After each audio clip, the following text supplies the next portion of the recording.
Australia is in an extinction crisis. We have the worst mammal extinction record in the world. And in recent times, we've seen the extinction of the Christmas Island pipistrelle bat in 2009, the Bramble Cay melomys in 2016, and the Christmas Island forest skink in 2017. And there are many, many, many more of our unique fauna that is threatened with extinction. And this is through habitat destruction, introduced predators and competitors, disease, and climate change. At Zoos Victoria alone, we are working with 27 threatened species that are at risk of becoming extinct in the next 20 years. And these include invertebrates, amphibians, reptiles, birds, and mammals. And it can be quite heartbreaking, soul-destroying, depressing, working with threatened species, especially when the populations you're working with continue to decline. But there's one animal that's giving us hope. Hope that we can fight extinction, that we can turn things around, that we can win this fight against extinction. And that animal is the Eastern Barred Bandicoot. These guys once occupied an area from pretty much Melbourne to the South Australian border, so right across the southwest of Victoria. But they're now declared as extinct in the wild on the mainland. They can actually populate areas really rapidly. They have a 12.5-day gestation. They wean their young at around 50 days, and shortly after that, they're left to fend for themselves. They then can breed for themselves from 3 months old. And they don't have a set breeding season. They can breed throughout the year, but tend to do more breeding when conditions are good. So that's in the cooler months when there's been more rainfall and the ground is softer and easy to dig in. So they're digging for worms and beetle grub larvae. So why, when they're such prolific breeders, why are they endangered? Well, with European settlement, over 99% of the native habitat has been destroyed. This has mostly been converted to farmland. Now, we know that if this was the only threat that Eastern Barred Bandicoots faced, they'd still be in the wild on the mainland today, just like they are in Tasmania. The reason they're not is because they have a bigger threat, the red fox. And in places where there's foxes, we just simply cannot sustain a bandicoot population. So with European settlement and the destruction of their habitat and the introduction of foxes, bandicoot populations across Victoria began to decline. And the last place they were found in the wild is in Hamilton, in the southwest of Victoria. And there are a few hotspots for bandicoots in Hamilton. These included the Hamilton Community Parklands, where we now have a reintroduction site, the Kennedy Oval, which is the local sports field, the Grange Burn, that's a creek that runs around the city, and the local tip. Yes, there were bandicoots nesting in disused car bodies in the local tip. But this population was also declining. In the 1970s, there was thought to be 1,000 bandicoots left. And in 1988, there could have been as few as 150 bandicoots left in Victoria. So it was at this time that the Eastern Barred Bandicoot Recovery Team was formed, because they knew that if they didn't act quickly, we would lose this animal to extinction forever. So the first thing they started to do was collect as many animals as they could from the wild to start a captive breeding program. Initially, the captive breeding program was done at one of the reintroduction sites, Woodlands Historic Park, which is near Melbourne Airport. But that moved to Zoos Victoria in 1991 because captive breeding is one of our core businesses. So we were better able to manage that population. And throughout the 90s, the main purpose of the population was to breed enough animals for release into reintroduction sites. Later, the purpose of the breeding program changed to be more of an insurance program. So this is insurance against extinction.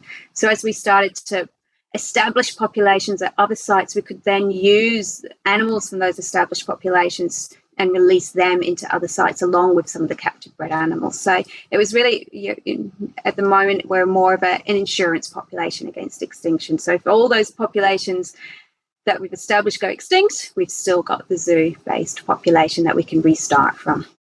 So from 1988 to 2004, there have been 8 reintroduction sites established. And so you can see there in green, that's the indigenous range of Eastern Barred Bandicoots, and every one of those stars is one of the reintroduction sites. And there's 2 types of sites, fenced and unfenced. The black stars are all the unfenced sites. Now, some of these populations failed to establish at these sites. Other ones, they established but later went extinct. And the problem with these sites was that they relied heavily on fox control through baiting and shooting. And this is when we realised that we just can't establish and maintain populations in areas where there are foxes. So now we focus on fox-free areas for bandicoots. And those 3 purple stars you can see there is where we have fence sites. And this is what a predator exclusion fence looks like. They can be incredibly costly. They can cost up to $40,000 per kilometre. And once you've built the fence, the cost doesn't stop there. You need to maintain these fences. Trees can fall down on them. Kangaroos can jump into them and weaken them. Echidnas can burrow under them. There's a lot of pressure put onto these fences. So ideally, daily fence checks are needed to find any weak spots, because foxes will take advantage of those weak spots. Now, how these fences work is that they're surrounded. There's a chicken mesh skirt that goes around the bottom of the fence, and this discourages the foxes from digging under them. And then you've got this floppy overhang that makes it really difficult for the foxes to climb up and around that overhang and over. So these fences work really, really well when they're maintained properly. Fox incursions do occur sometimes, but the managers at these sites are always monitoring for fox activity within the reserves, and they tend to tackle those incursions really, really quickly. So we have 3 sites where we've established populations of bandicoots in these fox-free areas. So that's Woodlands Historic Park. This site was started in 1988 and is managed by Parks Victoria, and Conservation Volunteers also manages the park for the Eastern Barred Bandicoots too. Hamilton Community Parklands, that was established in 1989 and is managed by DELP, and Mount Rothwell, which is a private reserve that was started in 2004. Bandicoots were released there. So these 3 sites combined only offer around 740 hectares of fox-free bandicoot habitat. And we work off a conservative estimate of 1 bandicoot per hectare. So using these 3 sites alone isn't going to remove Eastern Barred Bandicoots from the threatened species list. But what they have done, in conjunction with a captive breeding program, has prevented their extinction. But we, the recovery team, recognise that we need to put bandicoots somewhere else where there's no foxes. And a 4th site has been built, and this is by the owners of Mount Rothwell. So this is another private reserve, and it's the biggest fenced reserve in Victoria at around 1,000 hectares. And after a lengthy construction period and fox eradication program, bandicoots were finally released into Tiverton last November. And this is our sure thing. We're confident that bandicoots will establish at Tiverton, and we could have at least 1,000 bandicoots there. But with the cost of building and maintaining fences and an uncertain financial future, we wanted to be able to put bandicoots somewhere else that didn't depend so much on infrastructure like fences. And that's when we started to think about islands. Now, reintroducing animals into island sites is not a new thing. Western Australia has been doing this for ages. They've got lots and lots of islands that they've been doing reintroductions onto. The problem with Victoria is that we're not blessed with a lot of islands. And the only one at the time when we started to discuss islands back in 2007, the only suitable one was French Island. This is Victoria's largest island. It's about 18,000 hectares. We believe that about half of that is suitable for Eastern Barred Bandicoots. And that's mostly the private farmland. It's always been fox-free, but there is a feral cat population on French Island. And Eastern Barred Bandicoots have never been found on any of the Victorian islands. So we knew that in order to release bandicoots onto French Island, we would have to get community support. And that's simply because we knew that bandicoots would forage across private land. So without strong community support, the project would never work. So in the early days of engaging the community back in 2007, things didn't really go as well as we thought they would. I think we were a bit naive. We thought, why wouldn't anybody want to save a species from extinction? Well, it turns out different people have different priorities, and they weren't going to say yes without having more information. So when I took over as lead of the project 7 years ago when I joined the zoo, we did a survey. We surveyed the community and we asked, do you support a release of bandicoots or not? Turned out that most people did, but there's a lot of people that was undecided. They wanted more information. And we also asked them, what are your concerns? Are you concerned about anything if bandicoots are released here? And yes, they were. There was 3 things. Firstly, they were concerned that Eastern Barred Bandicoots would cause the extinction of an invertebrate. Now, Eastern Bards, they'll pretty much eat anything. they come across. But they do prefer soil invertebrates, so worms, beetle grubs, like cockchafer beetle grubs, but they're not fussy.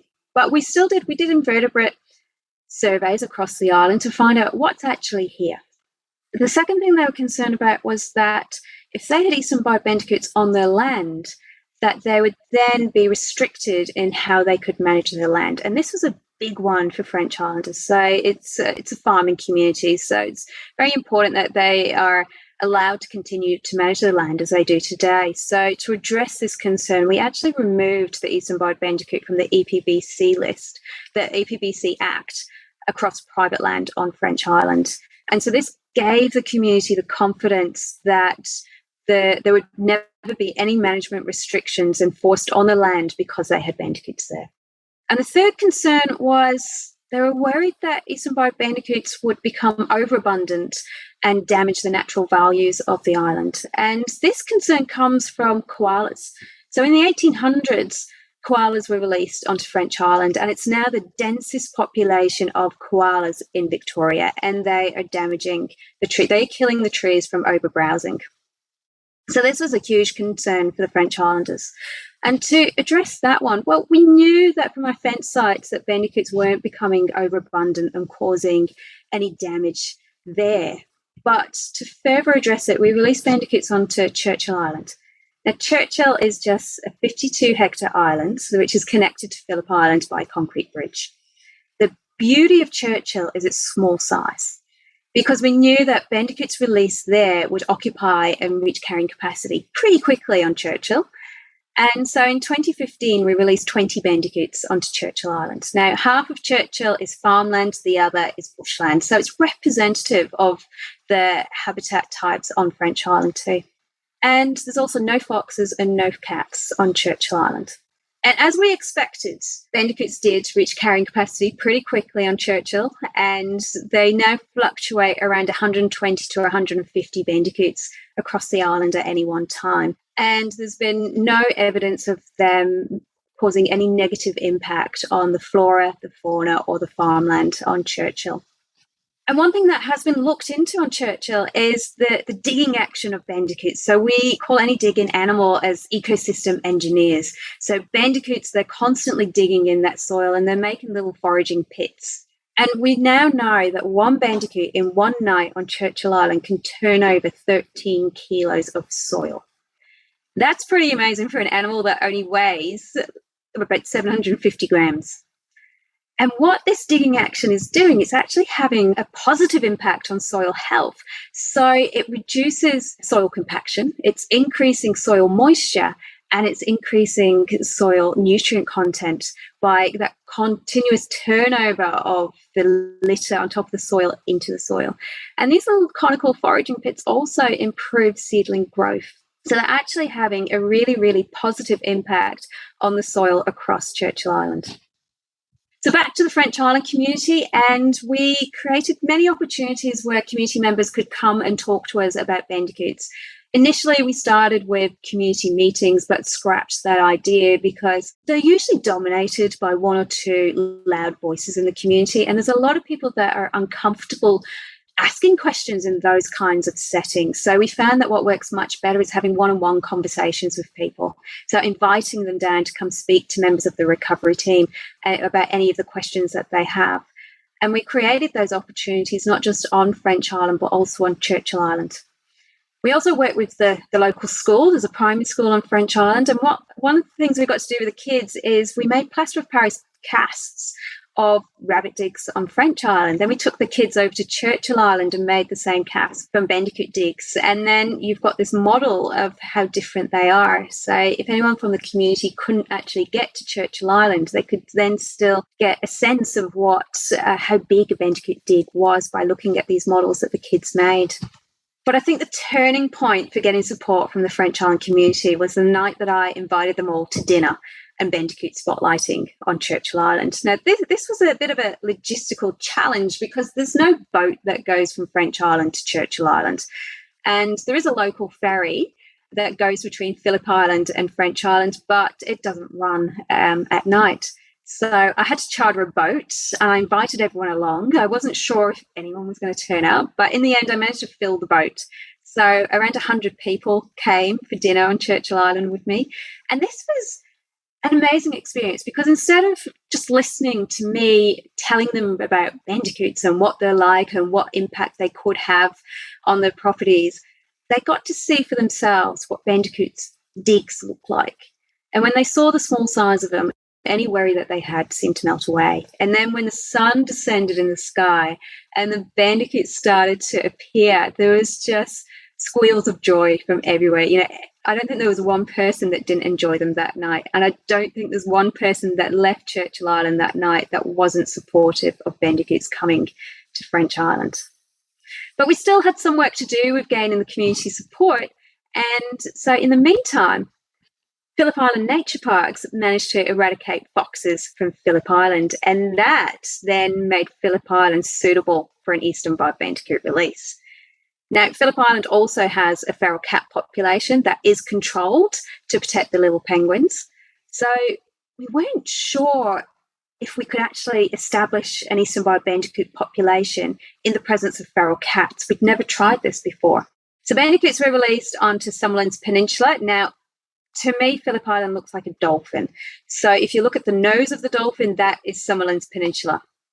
So that's where 67 bandicoots were released in 2017. And it turns out that cats don't prevent the establishment of Eastern Barred Bandicoots. We know that they do prey on them. We know that cats also carry a disease called toxoplasmosis that bandicoots can get. And there's research happening on that at the moment because we don't know if bandicoots just die straight away if they catch toxoplasmosis or if they can actually recover from that. So there's a lot of work going into that at the moment to get some answers there. But the good thing is that the population established, they filled that peninsula first and then they've now started to move into private land. So it's been a real success on Phillip Island. And that then gave us the confidence to release bandicoots onto French Island in 2019. This was probably the most exhausted I have ever been. I don't think I'd slept in 3 days. And we got animals from Churchill Island, the captive breeding program, and from Hamilton.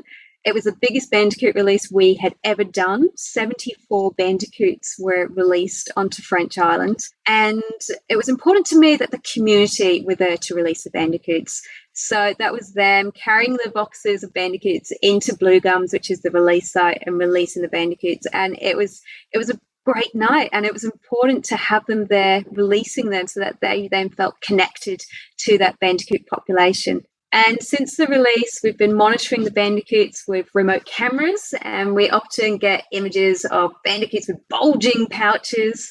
And this is a really special image that I got. So a female being followed by 4 young at foot. I've only occasionally seen 4 pouch young. And to see an image of 4 young at foot that have survived to this age in the presence of feral cats is pretty amazing. So I was really happy to see this. And almost 2 years on, bandicoots have established on French Island.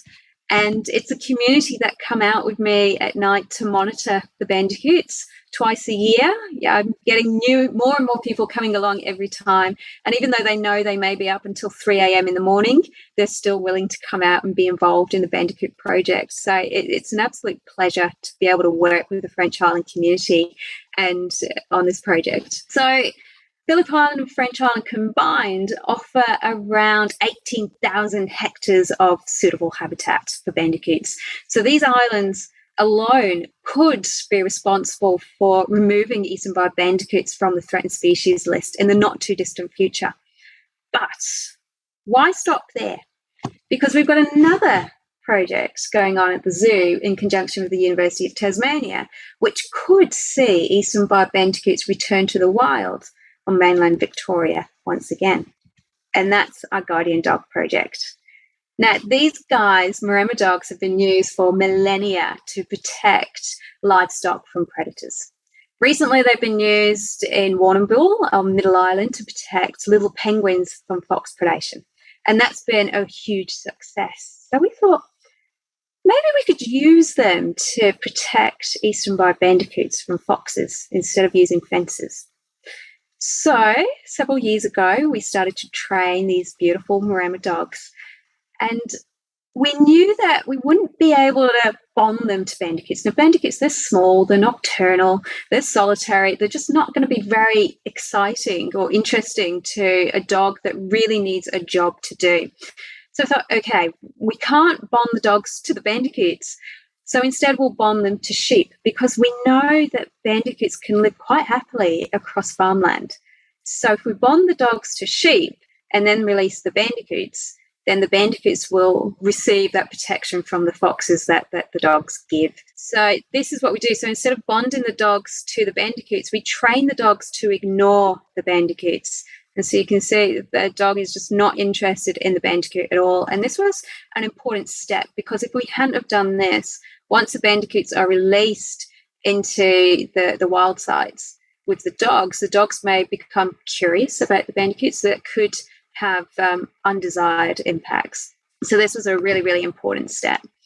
What we first did, we deployed the dogs at 2 sites, one in Dunkeld, one in Skipton first, and we monitored how the dogs were altering fox behaviour. And so these dogs, they won't attack foxes. What they do, they create what we call is a landscape of fear. And that's, the dog is a much bigger predator than the fox, and the fox will be aware that the dog is there. So instead of spending time hunting in that area, the foxes are more likely to move quickly through the area to avoid being detected by the dogs.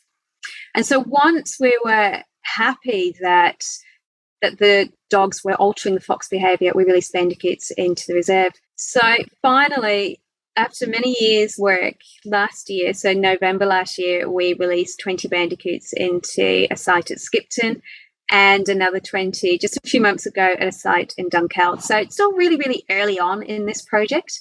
So we don't know if it's going to work.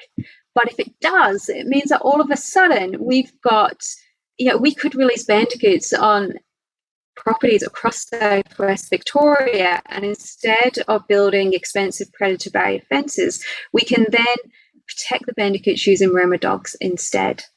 So after 33 years of recovery effort, and from starting from a rubbish dump and now ending up on an island paradise, Eastern Barred Bandicoots are well on their way to recovery.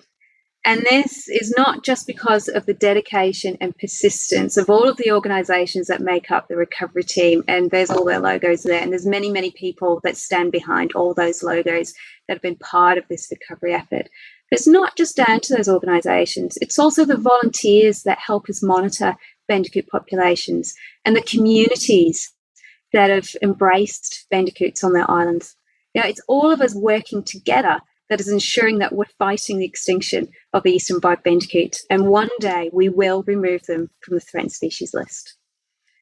Now, you might be sitting at home thinking, that's great, but how do I get involved in saving threatened species? Well, there are things that you can do right now.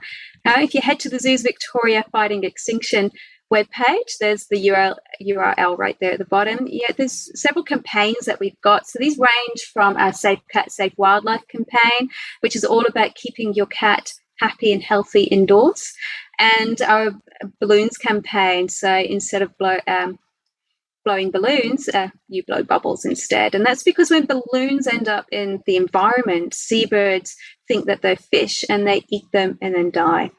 So there are many things that you can do right now, but one campaign that's just launched this week for the second year in a row is Moth Tracker. And this is where we want you to take photos of bogong moths that you see and upload them to Moth Tracker. So there's the web link at the bottom where you can get onto Moth Tracker. And this is all about the adorable mountain pygmy possum. So these guys are the only hibernating marsupial in the world. And just about now, as the snow is melting, the possums are starting to wake up. And they have one main food source, and that's the bogong moth. But what's been noticed in recent years is that these bogong moths that migrate from up north to the boulder fields where the possums are, they're not arriving in the huge numbers that they're used to.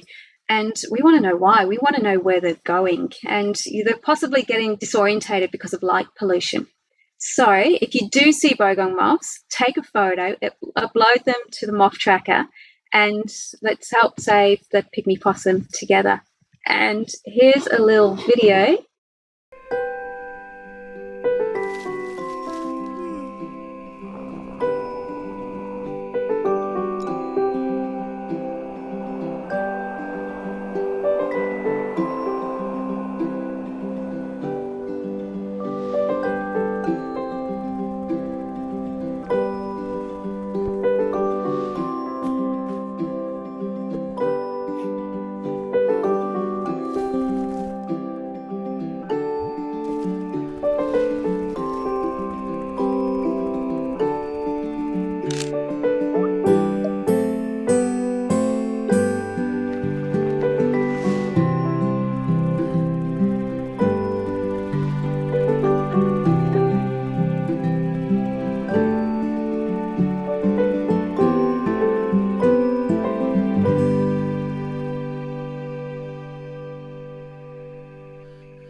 And that's it from me.